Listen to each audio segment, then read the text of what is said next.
Good morning students. आज हम संघीय कार्यपालिका की नेक्स्ट वीडियो में लेकर आ रहे हैं। भारत के प्रथम राष्ट्रपति कौन थे? डॉक्टर राजेंद्र प्रसाद प्रथम राष्ट्रपति थे। राष्ट्रपति भारतीय संघ की कार्यपालिका का प्रधान है, वैधानिक प्रधान है। संविधान में राष्ट्रपति पद पर निर्वाचित होने वाले व्यक्ति के लिए कौन सी योग्यता निश्चित की गई है? सभी हैं। वह 35 वर्ष की आयु पूरी कर चुका हो, वह भारत का नागरिक हो, वह लोकसभा का सदस्य निर्वाचित होने की योग्यता रखता हो। मान लीजिए दो राज्यों की विधानसभाएं विघटित हो चुकी हैं, तो क्या राष्ट्रपति के चुनाव को इस आधार पर स्थगित किया जा सकता है? स्थगित नहीं किया जा सकता। राष्ट्रपति पद के लिए किसी अभ्यर्थी का नाम कम से कम कितने मतदाताओं द्वारा प्रस्तावित और समर्थित किया जाना आवश्यक है? 50 मतदाताओं द्वारा प्रस्तावित व 50 मतदाताओं द्वारा समर्थित होना चाहिए, जो लोकसभा या विधानसभाओं के सदस्य या राज्यसभा के सदस्य हों। निम्नलिखित में से संघीय कार्यपालिका बनी हुई है राष्ट्रपति और मंत्री परिषद से मिलकर। राष्ट्रपति के पद की व्यवस्था कौन से अनुच्छेद में की गई है? अनुच्छेद 52 में की गई है। भारत में राष्ट्रपति के चुनाव के लिए कौन सी निर्वाचन पद्धति को अपनाया गया है? अप्रत्यक्ष निर्वाचन। यानी क्योंकि जनता तो वोट नहीं डालती राष्ट्रपति की वोट जो डालता है वो लोकसभा के सदस्य और विधानसभाओं के सदस्य उसमें वोट डालते हैं, जनता वोट नहीं डालती, इसलिए जनता के लिए क्या वो अप्रत्यक्ष तरीका है। राष्ट्रपति के चुनाव के लिए संसद के प्रत्येक सदन के प्रत्येक निर्वाचित सदस्य के मतों की संख्या मूल्य किस प्रकार ज्ञात की जाती है? उपयुक्त में से कोई नहीं आता, इसमें से तो ये आता है बी पार्ट में। क्या है कि समस्त राज्यों और संघीय क्षेत्रों की विधानसभाओं के सदस्य समस्त सदस्यों को पर्याप्त मतों की संख्या का योग संसद के दोनों सदनों में निर्वाचित सदस्यों की संख्या द्वारा ही भाग दिया जाता है। भारत में राष्ट्रपति का चुनाव निम्न में से किस पद्धति द्वारा है? अनुपातिक प्रतिनिधित्व पद्धति के अनुसार एकल संगणीय मत द्वारा ही बनाया जाता है। राष्ट्रपति को पद धारण करने से पहले कौन सा पद दिलाता है? सर्वोच्च न्यायालय का मुख्य न्यायाधीश, जो वर्तमान कौन है? एन.वी. रमणा। भारत में कोई भी व्यक्ति राष्ट्रपति पद के लिए कितनी बार निर्वाचित किया जा सकता है? इस सब में कोई प्रतिबंध नहीं है, कितनी बार भी वो अनुमोदित किया जा सकता है। भारत का राष्ट्रपति चुना जाता है निर्वाचक मंडल द्वारा चुना जाता है। वो कोई न तो लोकसभा, न राज्यसभा, न विधानसभा, किसी का नहीं, न्यूट्रल होता है वो। वर्तमान में राष्ट्रपति की पेंशन राशि को बढ़ाकर कितनी कर दी गई है? 9 लाख रुपए से भी अधिक कर दी गई है।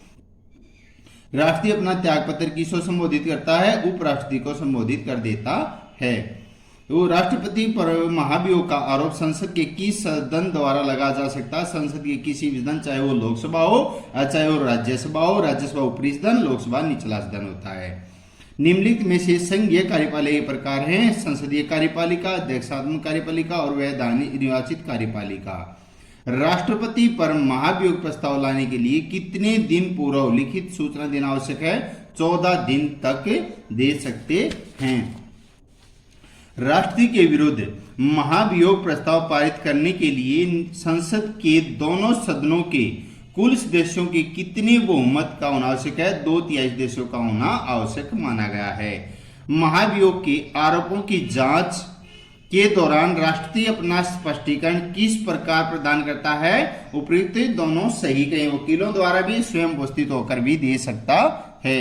भारत के राष्ट्रपति पर महाभियोग संविधान के अतिक्रमण के लिए लगाया जा सकता है। राज्यसभा का पदेनाध्यक्ष होता है उपराष्ट्रपति होता है, जो वर्तमान गुण है वेंकैया नायडू। देश के प्रतिरक्षा बलों का सर्वोच्च सेनापति कौन? राष्ट्रपति। वर्तमान राष्ट्रपति कौन? रामनाथ सिंह कोविंद। लोकसभा विघटन कर सकता कौन? राष्ट्रपति कर सकता है। राष्ट्रीय निम्नलिखित में से किसकी नियुक्ति करता है? इनमें से प्रधानमंत्री की नियुक्ति करता है, क्योंकि लोकसभा अध्यक्ष की नियुक्ति कौन? प्रधानमंत्री द्वारा। उपराष्ट्रपति की यदि राष्ट्रपति और उपराष्ट्रपति दोनों के पद रिक्त हो जाए तो कार्यवाहक राष्ट्रपति के रूप में कार्य करेगा सर्वोच्च न्यायालय का मुख्य न्यायाधीश करेगा। राष्ट्रपति की अनुपस्थिति में उपराष्ट्रपति कितने समय तक उन्हें पद पर रह सकता है? 6 महीने यानी 6 मास तक उस पद पर रह सकता है। निम्नलिखित में से राष्ट्र की कूटनीतिक शक्ति है उपयुक्त सभी शक्तियां विदेशी राजदूत यानी डिप्लोमेट अन्य प्रतिनिधियों का स्वागत करना, अन्य देशों के लिए राजदूतों व कूटनीतिक प्रतिनिधियों की नियुक्ति करना, विदेशों से संधियां समझौते राष्ट्र के नाम से किए जाते हैं। राष्ट्रपति राज्यसभा में कितने सदस्यों को मनोनीत करता है? जो एंग्लो इंडियन समुदाय द्वारा होते हैं वे 12, यानी कि राष्ट्रपति राज्यसभा में कितने भेजता है? 12। तो लोकसभा में उस समुदाय का पर्याप्त प्रतिनिधि नहीं होने पर राष्ट्रीय लोकसभा में अधिकतम कितने एंग्लो इंडियनों यानी कि जो विदेशों से आकर यहाँ रह रहे हैं वे कितनी जाति में से 2 को हम लोकसभा में भेज सकते हैं। निम्नलिखित में से किस मामले में राष्ट्र को समाधान की शक्ति प्रदान की गई है? प्रयुक्त उन बातों में जहां मृत्युदंड दिया गया हो वहां पर राष्ट्र अपने खुद के विवेक पर इसका फैसला दे सकता है। यदि दंड या दंड सेना न्यायालय द्वारा दिया गया हो। अक्षमादान अधिकार उन सब मामलों और अधिकारों पर प्रभावी होगा जिनका संबंध संघ की शक्तियों से संबंधित अपराधों से होगा। उपयुक्त सभी के सभी। राष्ट्रपति किस प्रकार के विधेयकों को सुझावों के साथ पुनः विचार के लिए संसद को लौटा सकता है? साधारण विधेयक द्वारा। निम्नलिखित में से किसकी अनुमति के बिना धन विधेयक लोकसभा में प्रस्तावित नहीं किया जा सकता? राष्ट्रपति की शक्ति के बिना। भारत में राष्ट्रीय क्षमा प्रदान कर सकता, दोषी होने पर भी माफ कर सकता है। भारत का राष्ट्रपति किसी ऐसे प्रश्न पर जिसमें विधि और तथ्य के प्रश्न अंतर्गत हों किसे परामर्श प्राप्त कर सकता है? सर्वोच्च न्यायालय के मुख्य न्यायाधीश द्वारा कर सकता है।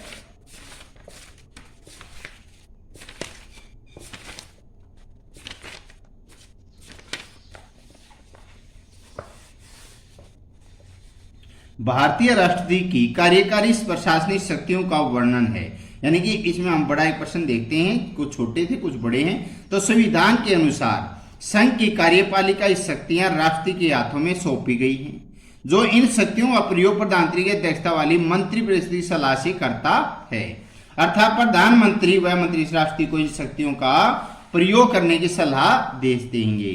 वह उनकी सलाह को सिर्फ एक बार आपातकालीन इमरजेंसी स्थिति में मानने से इंकार कर सकता है। उसकी मुख्य कार्यकारी प्रशासनिक शक्ति या प्रशासनिक शक्ति क्या है? भारत का राष्ट्रीय संघ की कार्यपालिका का मुखिया है। सारे देश का शासन राष्ट्रपति के नाम पर चला जाता है। देश का शासन चलाने के लिए संविधान के अनुच्छेद 74 के अनुसार राष्ट्रपति को उसके प्रहरियों में परामर्श देने के लिए एक संघीय मंत्रिपरिषद होगी जिसका मुखिया प्रधानमंत्री होगा।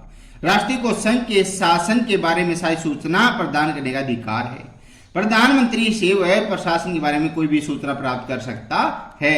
सैनिक शक्तियां भारत का राष्ट्रीय सेना सर्वोच्च सेनापति है। वह सेना के सभी उच्च अधिकारी नियुक्ति करेगा। वह फील्ड मार्शल उपाधि प्रदान कर सकता है। राष्ट्रीय सुरक्षा समिति का अध्यक्ष है। राष्ट्रीय सेनाओं के संगठन प्रयोग के बारे में आदेश दे सकता है, लेकिन यह आदेश सेना के उच्च अधिकारी सलाह से दिए जाते हैं। अमेरिका के राष्ट्रीय की सैन्य शक्तियां भारत की राष्ट्रीय सैन्य शक्ति से कहीं अधिक हैं। मंत्रिपरिषद से संबंधित शक्तियां संविधान के अनुच्छेद 75(1) के अनुसार लोकसभा के चुनाव के पश्चात जिस दल को बहुमत प्राप्त होता है उस दल के नेता को राष्ट्रीय मतदान के रूप में नियुक्त करता है। प्रधानमंत्री सलाह से अन्य मंत्री नियुक्ति करता है। मंत्री विभागों में बंटवारा करता है। किसकी सलाह से? प्रधानमंत्री की सलाह से। राष्ट्रपति प्रधानमंत्री की नियुक्ति करते समय अपनी इच्छा प्रयोग नहीं कर सकता कि इसको बनाओ इसको नहीं बनाओ। वो प्रधानमंत्री जिसको कहता है उसको बनाया जाता है और उसी के अनुसार इसको विभागों में बांटा जाता है। अगर लोकसभा में किसी दल को बहुमत न हो तो ऐसी स्थिति में राष्ट्रपति अपनी इच्छा का प्रयोग कर सकता है। 12वीं लोकसभा चुनाव में भाजपा गठबंधन नेता अटल बिहारी वाजपेयी को राष्ट्रपति द्वारा प्रधानमंत्री नियुक्त कर दिया गया था, परंतु 17 अप्रैल 1999 को लोकसभा में एक मत से विश्वास मत हारने के बाद अटल जी ने अपना त्याग पत्र दे दिया था, जो पीए संगमा तारिक मोहम्मद इलियास के कारण उन्हें वोट के कारण वो सरकार गिर गई थी और 13वीं लोकसभा चुनाव घोषित किए गए, जिसमें राष्ट्रीय जनतांत्रिक गठबंधन को पूर्ण बहुमत मिला, जिसमें 24 दल शामिल हुए प्राप्त हुआ, यानी कि एनडीए नेशनल डेमोक्रेटिक अलायंस। राजग के नेता श्री अटल बिहारी वाजपेयी तीसरी बार 13 अक्टूबर 1999 को प्रधानमंत्री नियुक्त किए गया। इसी प्रकार 14वीं और 15वीं लोकसभा चुनाव में कांग्रेस गठबंधन जो यूपीए यूनाइटेड प्रोग्रेसिव अलायंस संयुक्त प्रगतिशील गठबंधन उभर कर आया। परिणाम स्वरूप राष्ट्रपति द्वारा कांग्रेस के नेता डॉक्टर मनमोहन सिंह को दोनों बार प्रधानमंत्री पद की शपथ दिलाई गई। 16वें लोकसभा चुनाव में चरण में अप्रैल मई 2014 में संपन्न हुए और इस चुनाव में भारतीय जनता पार्टी के नरेंद्र दामोदर दास मोदी को अपना प्रधानमंत्री नियुक्त प्रत्याशी घोषित किया। तत्पश्चात 26 मई 14 को नरेंद्र मोदी को राष्ट्रपति प्रणब मुखर्जी द्वारा प्रधानमंत्री की शपथ दिलाई गई थी और उसके बाद 2019 में भी दोबारा प्रधानमंत्री नरेंद्र दामोदर को भी शपथ दिलाई गई थी। यानी कि वर्तमान में कौन, नरेंद्र दामोदर दास मोदी ही प्रधानमंत्री हैं। नियुक्तियां भारत की राष्ट्रपति के द्वारा अनेक महत्वपूर्ण नियुक्तियां की गई, जैसे राज्यों के गवर्नर, सर्वोच्च न्यायालय, उच्च न्यायालय, मुख्य न्यायाधीश, अन्य न्यायाधीश, संघीय लोक सेवा आयोग, वित्त कमीशन आयोग, चुनाव आयोग, भारत आयोग के अध्यक्ष, एनएस देशों एडवोकेट जनरल, महालेखा परीक्षक, केंद्र शासित प्रदेशों में भी चीफ कमिश्नर, उपराज्यपाल आदि नियुक्ति राष्ट्र द्वारा की जाती है। राष्ट्रीय उच्च पदों के अस्थायी तौर पर खाली होने पर भी नियुक्ति के लिए अस्थायी नियुक्ति कर सकता है। यद्यपि संसदीय शासन प्रणाली का राष्ट्रपति मंत्रिपरिषद के परामर्श अनुसार नियुक्तियों संबंधी कार्य करता है। केंद्रीय प्रदेशों का शासन है। केंद्र प्रशासित क्षेत्रों में प्रशासन पर राष्ट्रपति का नियंत्रण है। केंद्रीय प्रशासित देशों में शासन राष्ट्रपति के नाम पर चला जाता है। राष्ट्रीय अंडमान निकोबार द्वीप समूह, लक्षद्वीप, दादर एवं नगर हवेली, पांडिचेरी, दिल्ली, चंडीगढ़, दमन द्वीप केंद्रीय क्षेत्रों पर शासन चलाने के लिए केंद्रीय क्षेत्र में कमिश्नर नियुक्त करता है। वह किसी पड़ोसी राज्यपाल को संघीय क्षेत्र पर शासन नियुक्त करता है। हटाने की शक्ति है राष्ट्रपति के पास। राष्ट्रपति प्रधानमंत्री की सलाह से मंत्री को हटा सकता है। राष्ट्रपति एक निश्चित प्रक्रिया के अनुसार सर्वोच्च न्यायालय, उच्च न्यायालय के न्याय जजों, लोक सेवा आयोग के अध्यक्ष, अन्य देशों में इनके पद से अलग कर सकता है। विदेशी मामले, राष्ट्रपति अंतर्राष्ट्रीय मामलों देश का प्रतिनिधित्व करता है। राष्ट्रपति विदेशों में भेजे जाने वाले राजदूत, कूटनीति प्रतिनिधि, वाणिज्य दूतों की नियुक्ति करता है। विदेशों से आए राजदूतों को अन्य नियुक्त प्रतिनिधि प्रमाण पत्र स्वीकार करता है। अन्य देशों के साथ संधि और समझौते राष्ट्रपति के नाम पर किए जाते हैं।